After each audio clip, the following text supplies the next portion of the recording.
Right, well, good evening. My name is John Ferrucci. They also call me the celebrity chef. And tonight we're going to make a chicken with artichokes, white wine, and a lemon wine sauce. Now, I have my ingredients here, and you're going to start with, you could use chicken breasts on this. I like to use chicken tenders. So what we're going to do is just use a bag like this, so that you have to pound them out a little bit. You're going to put them in one at a time. And you're just going to easy now, because the chicken tender is very tender, as the word implies. So you're just going to give it a little tap. Try to keep the shape. And that's about it. You just want to make a little cutlet out of it. So we're going to do that to all four of these.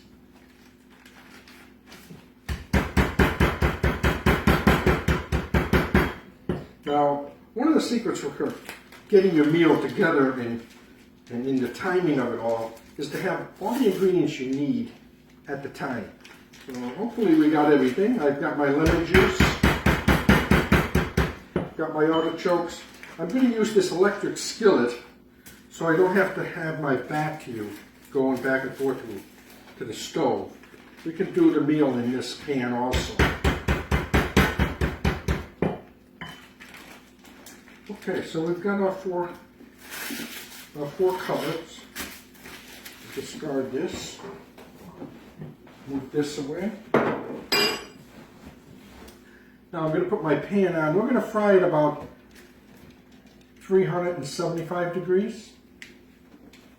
And I have some beaten eggs here, just 2 eggs. I'm going to season that with just a touch of granulated garlic. We're going to hit it with a little bit of white pepper. Okay, there's 2 eggs in here. That should be more than enough to fry up these 4 pieces. And just a touch of garlic powder. A little bit of salt. And we'll just mix this in. I've already beaten the eggs, so it's just a matter of getting that in there. Now, the frying medium we're going to use is ghee, which is a clarified butter. Now, in the restaurant business, we use this all the time. And what this basically is we'll melt down butter, let it go to a slow simmer. And what that does is boils out the water and the milk solids in the butter. Then when it cools down, just the oils, the golden oil of the butter, will rise, and you won't have any of those milk solid and salts and other impurities that are in butter naturally. Also, this has a high smoking point, so that means we can fry a little hotter, which is a lot better when you're sauteing. You should fry a little higher. So, okay, so we're going to be sure our pan is hot though. The light isn't out yet. What we're going to do is, I've got some flour here for dusting, and I've seasoned the flour with a little salt and white pepper. We can get these floured up first. 1, 2. I also am going to serve this dish with some asparagus and over a bed of egg noodles. So I've already cooked the noodles to save that step, and we'll just warm them up when they're ready to serve. Now you notice I'm shaking off all the excess. Now, the oil is hot. You see it's smoking a little bit, which is fine. And whenever you're cooking eggs, like a franchise like this, once you add it to the pan, you don't touch it. You got to let that set. If you start moving it around, it's going to stick to your pan. You're going to lose all your egg batter. Okay. Let the excess come off.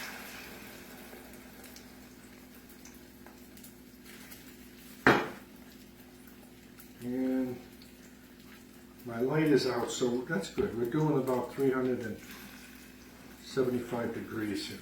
So now we can get rid of this. I'm going to just rinse my hands. Now while that's cooking, I have the water on for my asparagus. This in. Put the fire. I'll say we put the fire up because it's as if we're cooking on on the stove. What we'll do is get our lemon juice ready. Put that out of the way. We have some lemon slices that we're going to garnish with. Got about a half a lemon. Now you see when you squeeze that lemon out, you want to get all that juice, you want to get all that oil from your skin. But you have quite a lot of seeds in there, so you have to be sure you have a strainer that you're going to strain it out. Let's see if these are loose. Now see how these are loose? You didn't lose any of that egg batter because we didn't touch them. We have to let them fry up on their own. Those eggs, that egg batter has to set up on that chicken. Gonna hit this side with a little bit more salt and a little white pepper. All right. We don't want to turn them in too soon. You want to wait till all the rim of the meat of whatever it is you're cooking, whether it's chicken, veal, or pork. See how it's set on the end and it's beginning to get brown. Perfect time to turn. Got a nice golden color. This one needs a little more time. We have plenty of oil to begin with, because you couldn't really add any oil now. You'd be adding cold oil to a hot pan. We'll give it another minute or so.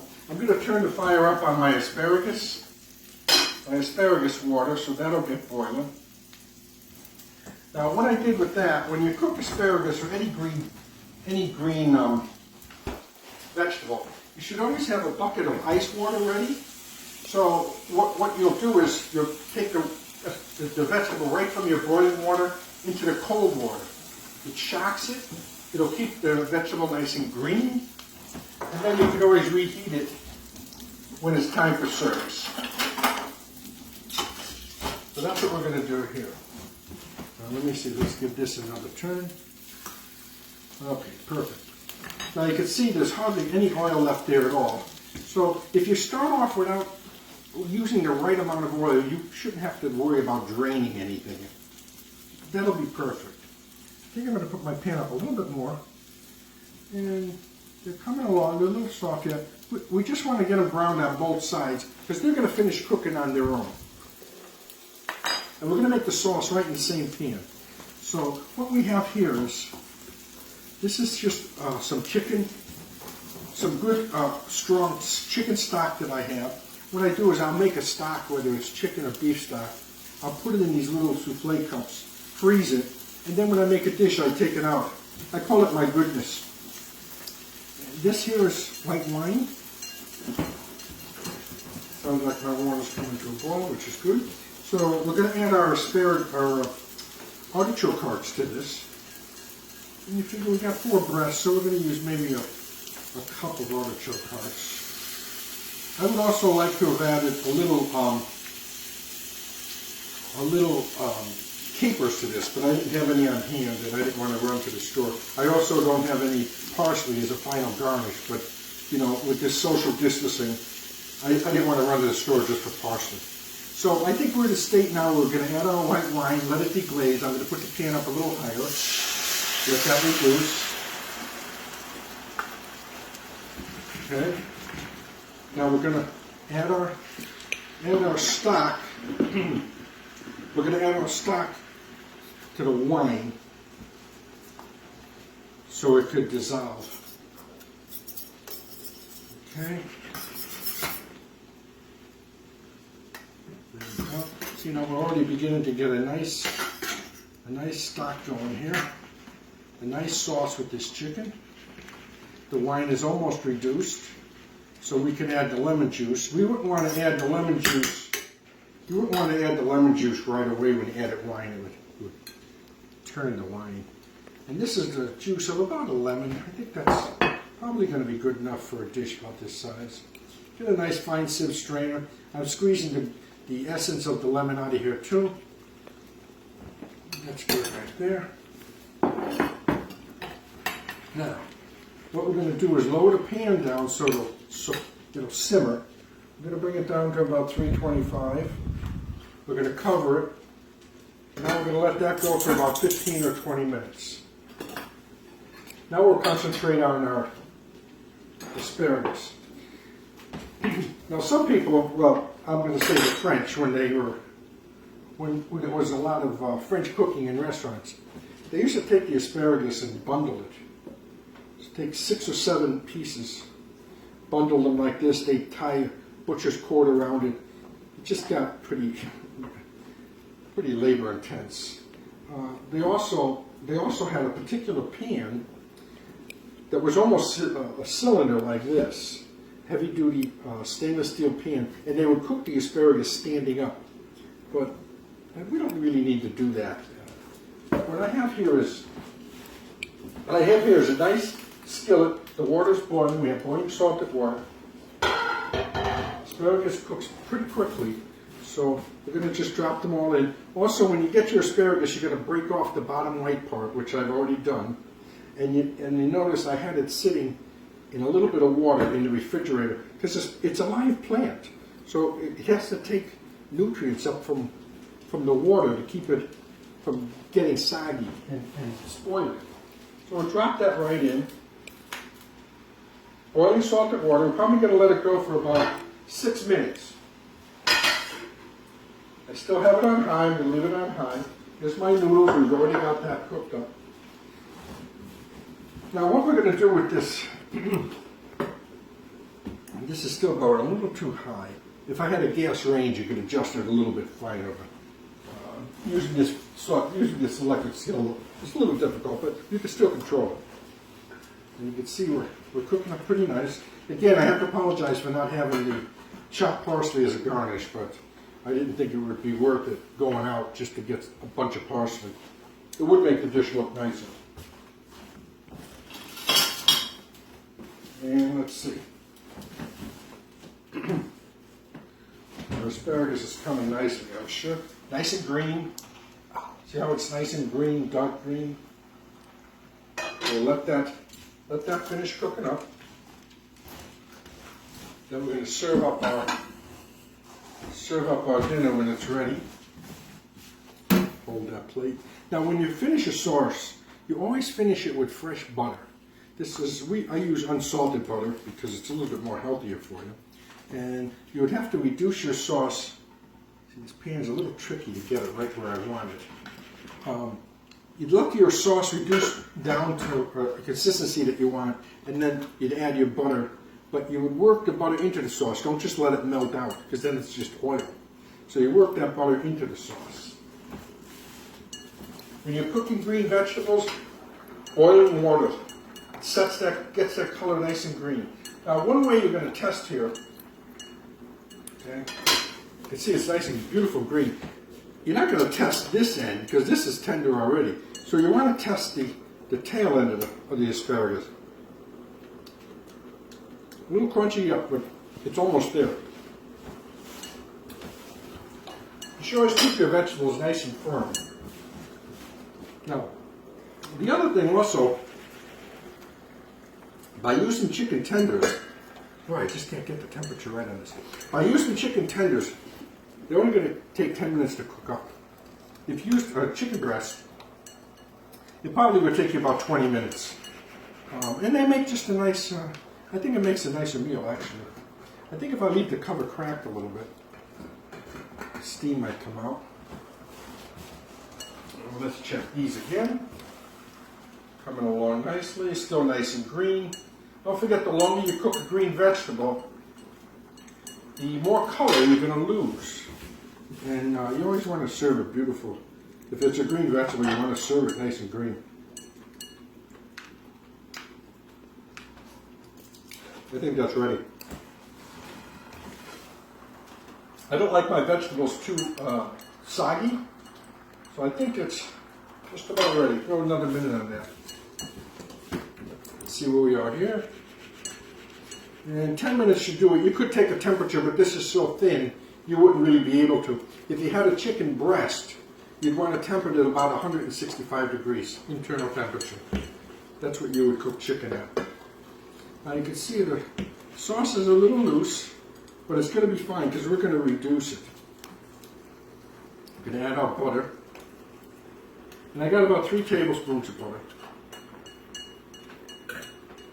And see what I mean by working the butter into the sauce? It's going to add a sheen. It's going to add that little delicate flavor of. Butter is so good.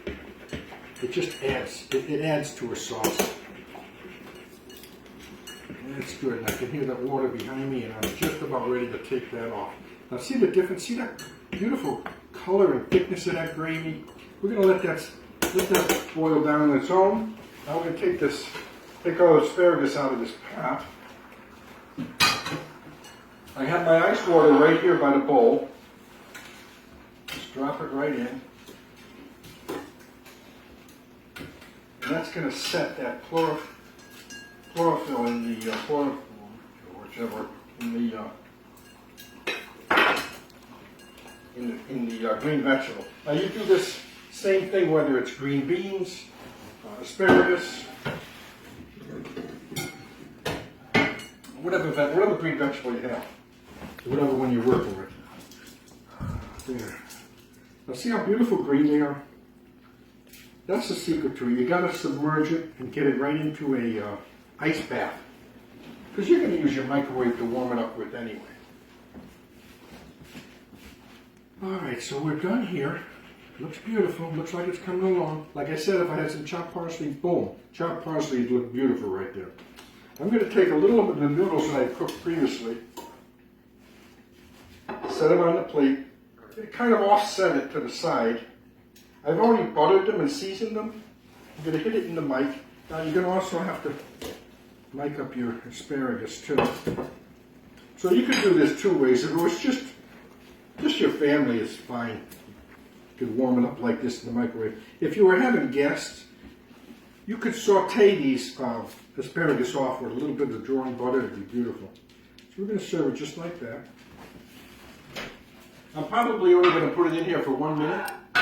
And I think that's going to be enough time because the noodles aren't that cold and the asparagus still has some heat to it. Now, let's see where we are here. I think our sauce is right there. It's right where we want to be.